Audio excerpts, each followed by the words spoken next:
Assalamualaikum warahmatullahi wabarakatuh. Hai anak-anak, selamat berjumpa lagi dalam pembelajaran ilmu pengetahuan sosial. Semoga kalian tetap semangat dalam mengikuti pembelajaran hari ini ya. Pada pertemuan kali ini, kita sudah memasuki semester yang baru.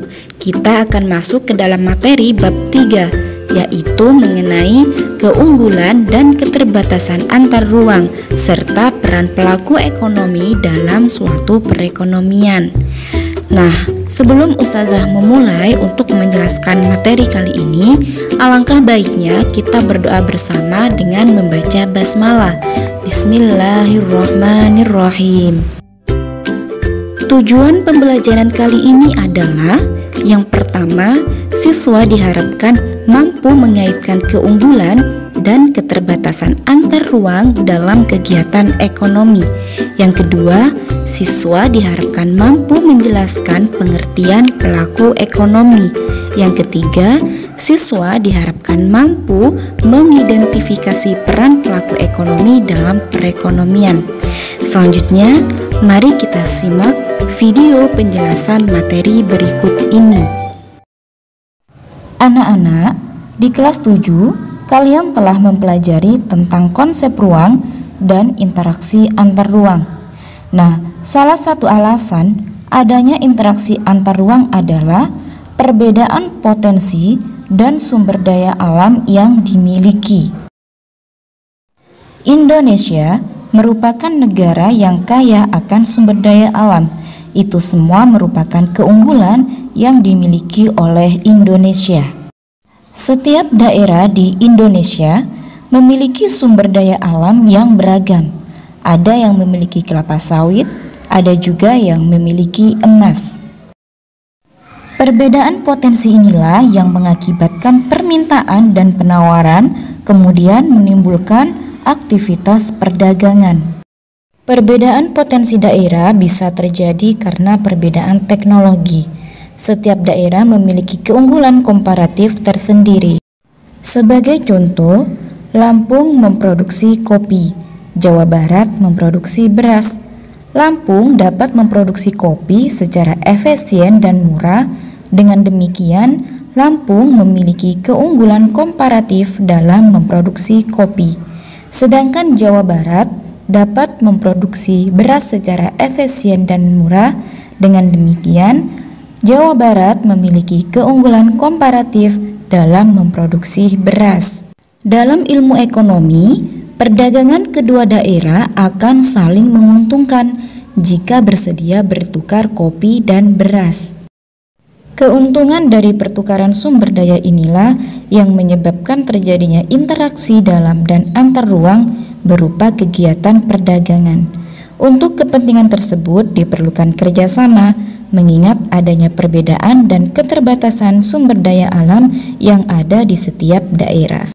Pada uraian materi di atas telah dipaparkan bahwa aktivitas perdagangan akan terjadi jika ada produk yang diperdagangkan. Untuk menghasilkan produk, perlu dilakukan kegiatan produksi yang merupakan salah satu kegiatan ekonomi. Kegiatan ekonomi akan berjalan jika ada pelaku yang menjalankan kegiatan ekonomi. Nah, selanjutnya, siapakah pelaku kegiatan ekonomi dalam suatu perekonomian? Dalam kehidupan sehari-hari, kalian tentu tidak asing lagi melihat orang yang menanam padi. Padi yang telah diolah menjadi beras dijual kepada agen.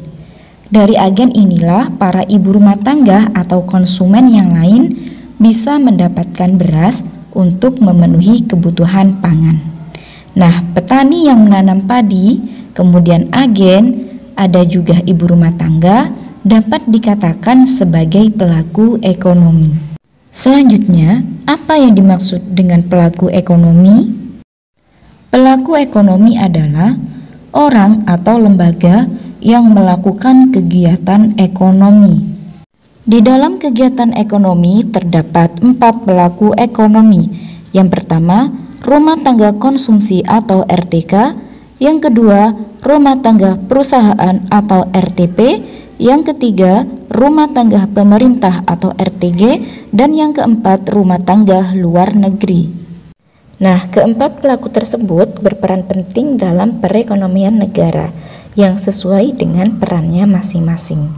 Sekarang, apa saja peran pelaku ekonomi dalam perekonomian? Yang pertama, rumah tangga keluarga atau konsumen, yaitu kelompok masyarakat yang melakukan kegiatan konsumsi barang dan jasa untuk memenuhi kebutuhan hidupnya. Rumah tangga keluarga ataupun konsumen memiliki dua peran, yang pertama sebagai konsumen dan yang kedua sebagai penyedia faktor produksi. Peran sebagai konsumen dengan cara mengkonsumsi barang dan jasa yang dihasilkan oleh rumah tangga produsen untuk memenuhi kebutuhan sehari-hari. Sementara sebagai penyedia faktor produksi meliputi penyediaan lahan, tenaga kerja, modal, dan keahlian. Sebagai penyedia faktor produksi, rumah tangga keluarga memiliki beberapa pendapatan. Yang pertama dari sewa, karena telah menyewakan tanahnya kepada perusahaan. Yang kedua, upah, karena telah mengorbankan tenaganya untuk bekerja pada perusahaan. Yang ketiga, bunga, karena telah meminjamkan sejumlah dana untuk modal usaha perusahaan. Dan yang keempat, laba atau keuntungan, karena telah memberikan kontribusi yang berupa tenaga, pikiran dalam mengelola perusahaan. Yang kedua, rumah tangga perusahaan atau produsen, yaitu pihak yang melakukan kegiatan produksi atau kegiatan untuk menghasilkan barang dan jasa guna memenuhi kebutuhan orang lain. Rumah tangga perusahaan atau produsen dikelompokkan menjadi tiga. Yang pertama BUMN, yang kedua BUMS, dan yang ketiga koperasi.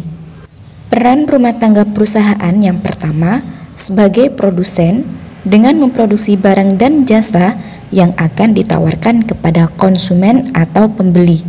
Yang kedua, sebagai pengguna faktor produksi yang disediakan oleh rumah tangga keluarga.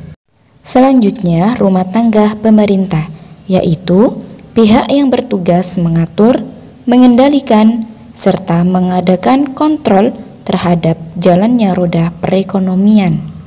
Pemerintah memiliki tiga peran penting, yaitu sebagai regulator, konsumen, dan produsen. Yang pertama, pemerintah sebagai regulator.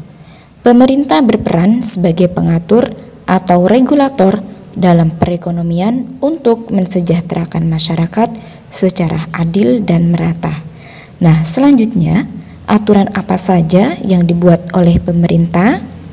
Yang pertama, pemberian subsidi pada perusahaan dalam negeri sehingga mampu bersaing dengan produk dari luar negeri.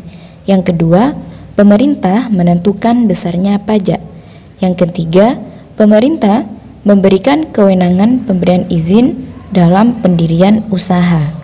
Seperti halnya rumah tangga keluarga, rumah tangga pemerintah juga memiliki peran sebagai konsumen. Dalam menjalankan fungsinya sebagai pengatur, pemerintah membutuhkan sarana dan prasarana penunjang yang dibeli dari rumah tangga perusahaan atau produsen. Contohnya, kantor dinas pendidikan untuk menjalankan aktivitasnya sehari-hari membutuhkan kertas, printer, dan tinta. Untuk itu, pemerintah harus membeli pada perusahaan atau produsen. Yang ketiga, sebagai produsen. Dalam menjalankan perannya sebagai produsen, pemerintah memproduksi barang dan jasa.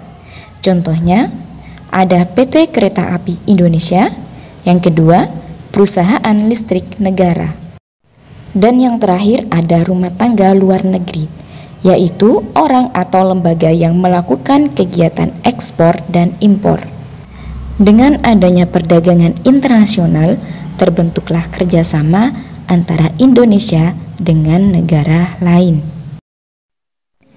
Nah, anak-anak, bagaimana? Sudah paham mengenai pelaku ekonomi dengan perannya dalam perekonomian? Kita akan lanjutkan materi pada pertemuan yang akan datang. Sampai di sini dulu pertemuan kita kali ini. Wassalamualaikum warahmatullahi wabarakatuh.